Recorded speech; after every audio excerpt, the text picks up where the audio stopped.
Combing ను చాలా ఉధృతంగా చేస్తున్నారు. నిజానికి జమ్మూ కాశ్మీర్లో ఎప్పుడు కూడా ఉగ్రవాదుల వేట కొనసాగుతూనే ఉంటుంది, కూంబింగ్ కొనసాగుతూనే ఉంటుంది. కానీ పెహల్గాం దాడి తర్వాత ఈ వేటను మరింత ముమ్మరం చేశారు. ఈ వేటలో ఒక్కొక్క ఉగ్రవాదిని పట్టుకుంటూ ఉన్నారు. ఇప్పటికే కొంతమంది ఉగ్రవాదులను ఎన్కౌంటర్లో చంపేశారు. ఇప్పుడు ఇద్దరు ఉగ్రవాదులను లైవ్గా పట్టుకున్నారు. ఇద్దరు ఉగ్రవాదుల దగ్గర నుంచి ఇదిగో ఇప్పుడు మీరు ఆర్టీవీ స్క్రీన్ పైన చూస్తున్న ఈ ఆయుధాలను కూడా స్వాధీనం చేసుకున్నారు. ఇప్పుడు మీరు ఆర్టీవీ స్క్రీన్ పైనే జమ్మూ కాశ్మీర్లో షోపియాన్ జిల్లాలో ఇద్దరు ఉగ్రవాదులను పట్టుకున్నారు. అందులో మధ్యలో కనిపిస్తున్న ఆ ఇద్దరే ఉగ్రవాదులు. వాళ్ళ దగ్గర నుంచి భారీగా ఆయుధాలను కూడా స్వాధీనం చేసుకున్నారు. 2 పిస్టల్స్ను స్వాధీనం చేసుకున్నారు. 4 గ్రెనేడ్, 43 రౌండ్ల బుల్లెట్లను కూడా సీజ్ చేశారు. ఇతర ఆయుధ సామాగ్రిని కూడా సీజ్ చేశారు. ఇప్పటికే ఉగ్రవాదులు ఎక్కడ దాగి ఉన్నారు అనే విషయాలు తెలిసిన తర్వాత అక్కడికి భద్రతా బలగాలు వెళుతూ ఉన్నప్పుడు ఉగ్రవాదులు భద్రతా బలగాలపై కాల్పులకు దిగితే ఆ ఉగ్రవాదులను ఎన్కౌంటర్లో మట్టుబెట్టిన ఘటనలు రోజు చోటు చేసుకుంటూనే ఉన్నాయి. ఇప్పుడు ఇద్దరు ఉగ్రవాదులను మాత్రం ప్రాణాలతో పట్టుకున్నారు. ఈ ఇద్దరు ఉగ్రవాదుల దగ్గర నుంచి స్వాధీనం చేసుకున్న ఆయుధాలు, వాళ్ళ దగ్గర నుంచి స్వాధీనం చేసుకున్న ఫోన్లు కూడా ఇప్పుడు మీరు ఆర్టీవీ స్క్రీన్ పైన చూస్తున్నారు. సిఆర్పిఎఫ్ భద్రతా బలగాలు వీళ్ళిద్దరినీ షోపియాన్ జిల్లాలో లైవ్గా పట్టుకున్నారు. ప్రాణాలతో పట్టుకున్నారు. ప్రాణాలతో పట్టుకున్న ఈ ఉగ్రవాదుల దగ్గర నుంచి చాలా కీలకమైన సమాచారం రాబట్టే అవకాశం ఉంటుంది. ఇప్పుడు వాళ్ళ దగ్గర గ్రెనేడ్లు చూడండి ఒకసారి ఆర్టీవీ స్క్రీన్ పైన, అదిగో గ్రెనేడ్లు స్వాధీనం చేసుకున్నారు. ఆ గ్రెనేడ్లు ఎవరిపై విసరటానికి వీళ్ళు క్యారీ చేస్తున్నారు. ఆ గన్స్ని స్వాధీనం చేసుకున్నారు. ఫోన్లను స్వాధీనం చేసుకున్నారు. ఆ గన్స్తో ఇప్పుడు ఎక్కడ మారణహోమాన్ని సృష్టించాలి అని వీళ్ళు అనుకున్నారు.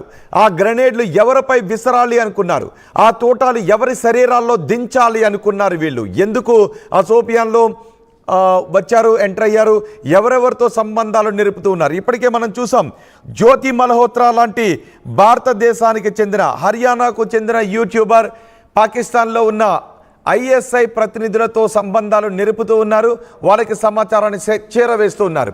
ఇప్పుడు ఈ ఉగ్రవాదులిద్దరిని కూడా పట్టుకున్నారు. 4 రోజుల క్రితం ముంబైలో ఐఎస్ఐఎస్ ఉగ్రవాదులను ఇద్దరిని పట్టుకున్నారు. వాళ్ళు బాంబుల తయారీలో నిపుణులు. ఇప్పుడు వీళ్ళ దగ్గర గ్రెనేడ్స్ ఉన్నాయి, పిస్టల్స్ను స్వాధీనం చేసుకున్నారు, బుల్లెట్లను స్వాధీనం చేసుకున్నారు. జమ్మూ కాశ్మీర్లోని షోపియాన్లో వీళ్ళిద్దరిని పట్టుకున్నారు. అంటే మారణ హోమాన్ని సృష్టించడానికి వీళ్ళు కాశ్మీర్లోకి ఎంటర్ అవుతూ ఉన్నారు. పక్కా సమాచారంతో వీళ్ళని ఇప్పుడు ప్రాణాలతోనే పట్టుకున్నారు. ప్రాణాలతో పట్టుకోవడంతో చాలా సమాచారం వీళ్ళ నుంచి వచ్చే అవకాశం ఉంటుంది. పాకిస్తాన్లో ఎటువంటి కుట్రలు జరుపుతున్నారు, భారతదేశంలో ఇంకా వీళ్ళ సహచరులు ఎవరెవరున్నారు, ఎక్కడెక్కడ ఉన్నారు, ఈ సమాచారం అంతా రాబట్టే అవకాశం ఉంటుంది. ఇప్పుడు మీరు చూడండి అక్కడ సీజ్ చేసిన ఫోన్లో ఏ డేటా ఉంది, భారతదేశంలో వీళ్ళకి ఎవరెవరు సహాయాన్ని చేస్తున్నారు అనే డేటా బహుశా ఆ ఫోన్లలో ఉండే అవకాశం ఉంటుంది. ఆ ఫోన్లను కూడా ప్రస్తుతం భద్రతా బలగాలు స్వాధీనం చేసుకున్నారు. కాబట్టి ఆ ఫోన్ డేటాను డీకోడ్ చేసి చూస్తే భారతదేశంలో వాళ్ళు సృష్టించాలి అనుకున్న విధ్వంసానికి సంబంధించిన చాలా సమాచారం బయటపడే అవకాశం ఉంటుంది. అలాగే భారతదేశంలో ఉన్న గుంట నక్కల వివరాలు కూడా బహుశా ఆ ఫోన్ బయట పెట్టే అవకాశం ఉంటుంది. ఇప్పటికే ఇద్దరు ఉగ్రవాదులను ప్రాణాలతో పట్టుకున్నారు. కాబట్టి చాలా కీలకమైన సమాచారమే వీళ్ళ నుంచి రాబట్టే అవకాశం ఉంది. ఎఫ్ఐఆర్ కూడా నమోదు చేసి వీళ్ళిద్దరిని భద్రతా బలగాలు విచారిస్తున్నారు.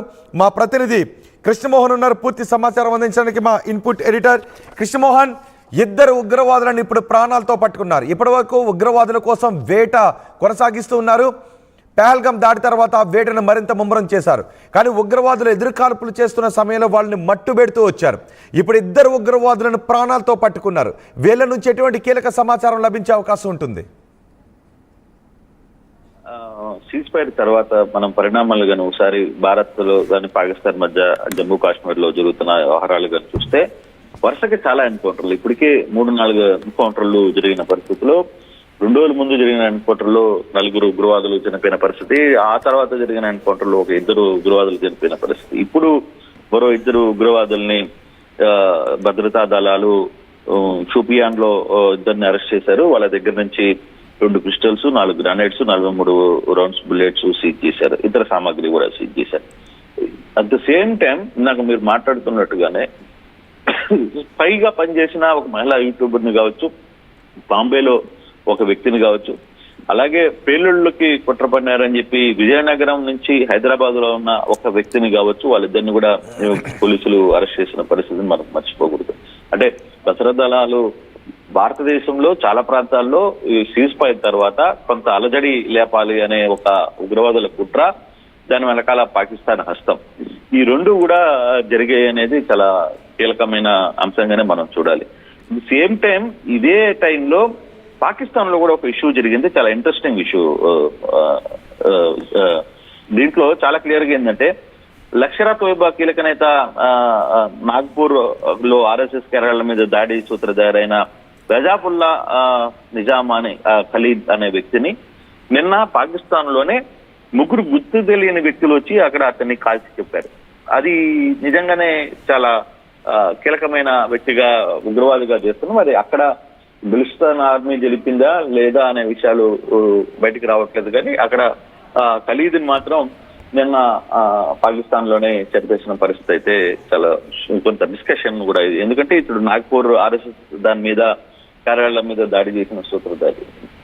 సేమ్ టైం ఇప్పుడు జరుగుతున్న ఉగ్రవాదుల అరెస్టులు కావచ్చు, ఉగ్రవాదులకు సంబంధించి కొంత ఇన్ఫర్మేషన్, తర్వాత ఇండియాలో స్పైలో పాల్గొన్న ఒక ముగ్గురు వ్యక్తుల్ని అదుపులో తీసుకోవడం, హైదరాబాద్, అలాగే హైదరాబాద్ కుట్రలకి అక్కడ బాంబులు కొంత అక్కడ కాల్పులు చేయాలని ఒక ప్రయత్నంలో చేసిన కుట్రని విజయనగరం టు హైదరాబాద్ అక్కడ కనెక్ట్ చేసి అక్కడ ఇద్దరిని అదుపులో తీసుకోవడం, ఇవన్నీ కానీ చూస్తుంటే కొంత ఎక్కడో మారణహోమం చేయాలనే ఒక ప్రయత్నం పాకిస్తాన్ మళ్ళీ ఇండియాలో చేస్తుందనే ఒక ఆందోళన కనపడుతుంది. కానీ ఎక్కడికక్కడ పూర్తిగా కూడా కంప్లీట్ గా చెప్పిన పరిస్థితి అయితే కనపడుతుంది. అయితే ఇప్పటికీ ఈ వ్యవహారంలో రోహిత్ కంప్లీట్ గా జరుగుతున్న వ్యవహారాలు మనం అబ్జర్వ్ చేస్తుంటే చాలా ఇన్ఫర్మేషన్స్ భారత్ కి కొంత సోర్స్ తీసుకుంటున్నారు. అలాగే పంజాబ్ లో సంబంధించిన ఒక కీలకమైన స్పైగా పనిచేసిన వ్యక్తిని కూడా అదుపులో తీసుకున్న పరిస్థితి కూడా మనం చూసాం. అంటే పాకిస్తాన్ చాలా కుట్రలు చేయాలని ఒక ప్రయత్నం భారత్ లో చేసింది, దాన్ని అంతా కూడా ఎక్కడికక్కడ ఛేదించగలుగుతున్నాం. బట్ ఫర్దర్ గా ఈ వ్యవస్థ ఎలా ఉంటది, భారత్ సైన్యం ఏ విధంగా అప్రమత్తంగా ఉంది, భారత్ ఇంటెలిజెన్స్ విభాగాలు ఏ విధంగా ఉన్నాయి, తర్వాత వాళ్ళ ఆలోచనలు ఏ విధంగా ఉన్నాయి, ఇప్పుడు పట్టుబడుతున్న ముష్కరుల నుంచి మనకు వస్తున్న సమాచారం ఏంటి, వీటన్నిటిని కూడా ఎక్కడికక్కడ క్రోడీకరించి కొంత నిర్ణయానికి వచ్చే పరిస్థితి అయితే కనపడుతుంది. బట్ అంటే కృష్ణమోహన్, ఈ ఉగ్రవాదులు పట్టుబడుతూ ఉండటం, విదేశాలకు పారిపోయిన ఉగ్రవాదులు, ఇండోనేషియాకి పారిపోయిన ఉగ్రవాదులు ముంబైకి వచ్చి అక్కడ పట్టుబడడం, నిన్న కూడా హైదరాబాద్లో ఒకరు, విజయనగరానికి చెందిన మరొకరు, ఇద్దరు కలిసి హైదరాబాద్లో పట్టుబడడం,